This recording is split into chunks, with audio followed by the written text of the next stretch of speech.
heeft nou een grote hoofdwond, die zit onder het bloed. Het is erg onrustig met omstanders. Ze proberen meesten die we chin houden. En er is iemand bij de keelgreep toch een minderjarige. Als politieman of vrouw ben ik een heel soort aan het bemiddelen. Bemiddelen en begrenzen om vast te komen dat zaken uit de hand rennen. Maar ja, het leven natuurlijk net altijd in de hand. Ik zag van binnenuit bij de politie, basisteam Snits. De werkdruk neemt toe en het respect neemt af. In een maatschappij die het wrakselt met grote vraagstukken. Reinoud, Kagor en Marianne nemen mij mee. Zij werken dag en nacht in de grootste politieregio van Nederland, de Frieske Marren in Zuidwest-Friesland. Maar hield ik minder collega's. Wat gebeurt er in een dienst? Wanneer komen zij in actie? En hoe? Wordt het advies een bevel? Preventief optreden om ingrepen vast te komen. Dat doet de politie het liefst. Toch is en bloot de oerlijst dat van de stritten naar de wenkamer gaat en andersom. Oerlijst van alle lagen, van alle leeftijden. Hoe treed je dan op? Telefoon. Het is iemand die het Kagor en Reinoud beide goed kennen vanuit het werk. Want dit gaat helemaal verkeerd. De man had een conflict, maar een orenbekende van de politie. En de frustraties rennen hegel. Ja. Nou, dat maakt het op. Ja, maar dat moet je allemaal niet zeggen nu, joh. Want weet je, wat je nu doet is hartstikke goed, hè, dat je ons belt. Het is de laatste keer. Anders heeft die man zo'n groot probleem. Die hele kop gaat eraf. Alles. Ontslagen, alles komt naar voren. Jij gaat het nu bellen. Ik heb het nummer voor je. Ja, wij hebben het nummer wel. Hou je het verder even rustig dan? We krijgen heel vaak van dat soort berichten van... oh, nou, ik het heft in eigen hand nemen en ik doe het zelf, ik regel het zelf wel, ik wil. Nou ja, 98% gebeurt er niks. Ja. Reinoud belt de oor en bezieken te bemiddelen. Nou ja, goed, hij belt ons nu en hij is woest op jou en hij wil wel wat aandoen, zegt hij eigenlijk. Ja. Hey, maar weet je, ik denk bel je nog even. Want kijk, ik ken het verhaal nu van beide kanten een beetje, maar goed, ik ben er niet bij geweest. En hou het een beetje kalm, jongen, want we hebben geen zin in ellende, dat hebben jullie beiden niet. Intussen staan wij voor de Limor-flat. Hier wennen meesken die het, om wat voor reden dan ik, jip in de problemen kwamen binnen. Daklezen, meesken met verslaving, psychiatrische problematiek, schulden. Er komen meldings oerlijst van een peerbewenners. Kagor kent ze maar al te goed. En had al eerder bezocht al te praten met deze treie maalje. Hoi. Hoe is het? Ja? Ja, goed. Is het er ook? Nog of niet? Die lopen net weg. Ik bel wel even. Nou. Hij is vet. Je mag alle keer een formulier ondertekent, een soort van huurcontract. Het Limor aan van, hé, maar luister, je moet nog uit.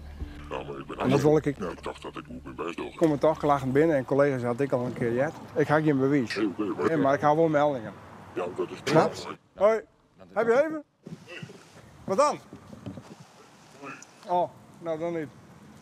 Ik word hem echt waarschuwen dat ik hem echt rustig maak, want ze zetten hem eruit. Maar dat is niet alleen maar praten. Ja, gefeliciteerd met je nieuwe wenning.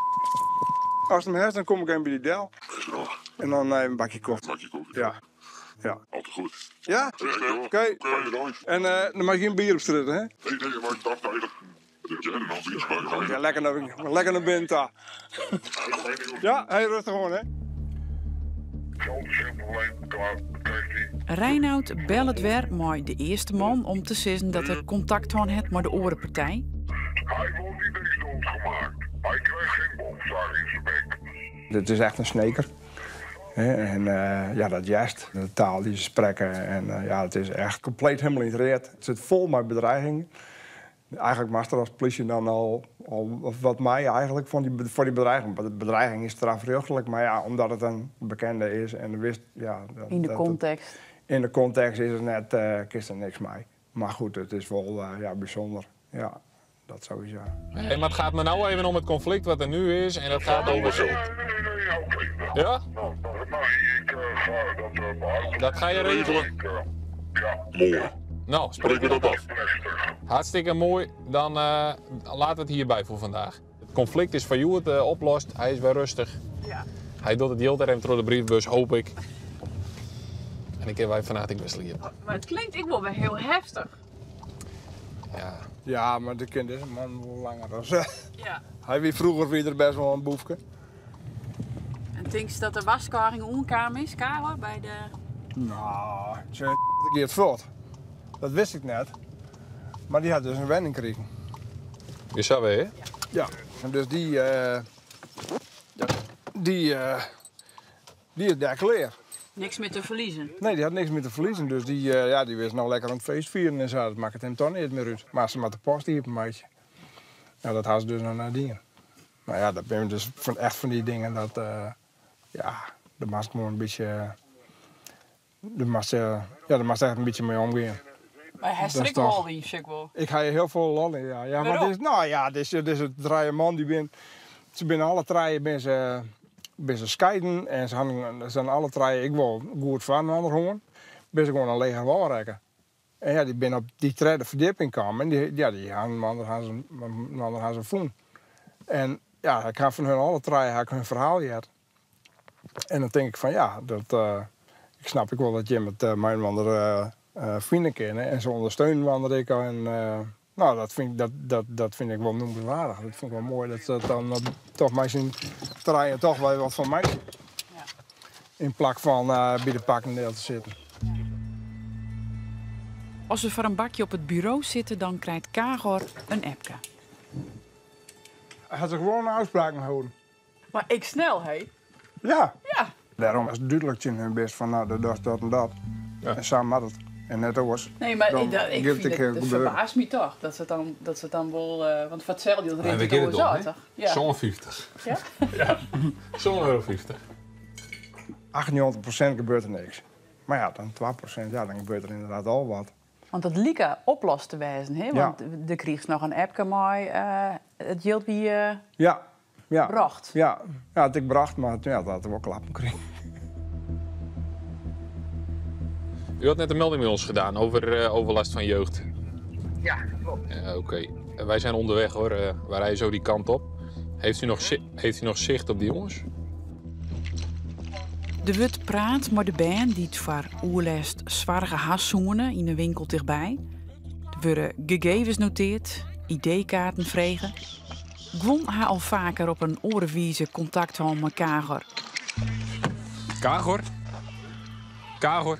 Is de auto, zie je op een klik? Bent u Kagor? Ja. One and only. Er liek het net een soort om de haan, maar net volle letter komt vanuit dezelfde winkel een nieuwe melding. De melding is heel vaag, maar hij had hier een sigaretten kocht. Een persoon die zit onder het bloed, die wordt toen agressief. Die is misschien holletjes in een morren ontsnor, of die heeft dat zelf niet, dat is onbekend. Die heeft nou een grote hoofdwond, die zit onder het bloed. Het is erg onrustig met omstanders. Dus bij die meisje die wordt chin houden. En er is hier bij de keelgreep toch een minderjarige. Dus we zijn er bijna, we zullen zien wat we ontreffen.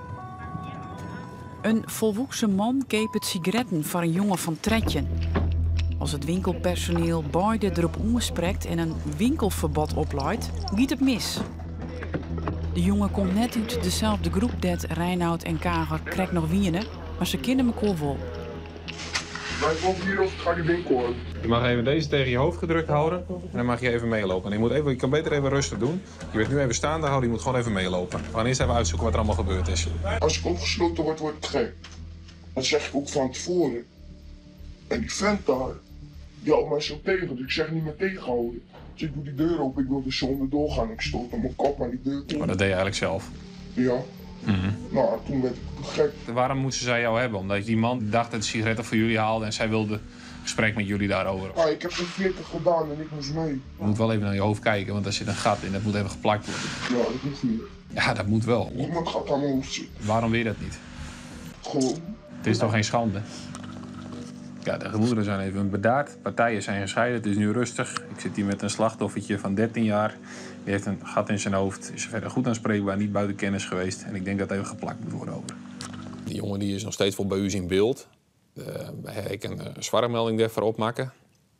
Omdat die jongen vaker bij ons in beeld komt en daar zit zwarig op. Ik dacht wel toen ik daar in gesprek jaren met hem van er is een reden dat hij hem zo gedraagt. Dat is een uiting van iets.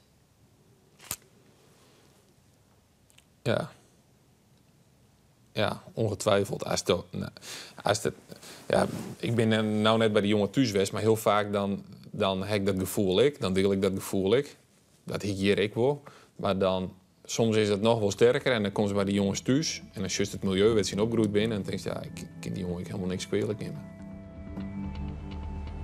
Een van de treinbewoners van de Limorflat had zijn eigen huiskind tussen kriegen en wennen ter. De oren twee wen je nog altijd in de flat. Daar gaat er. Ja. Volgens mij daar links 1504. Daar rijdt zo'n donkerblauwe Megane.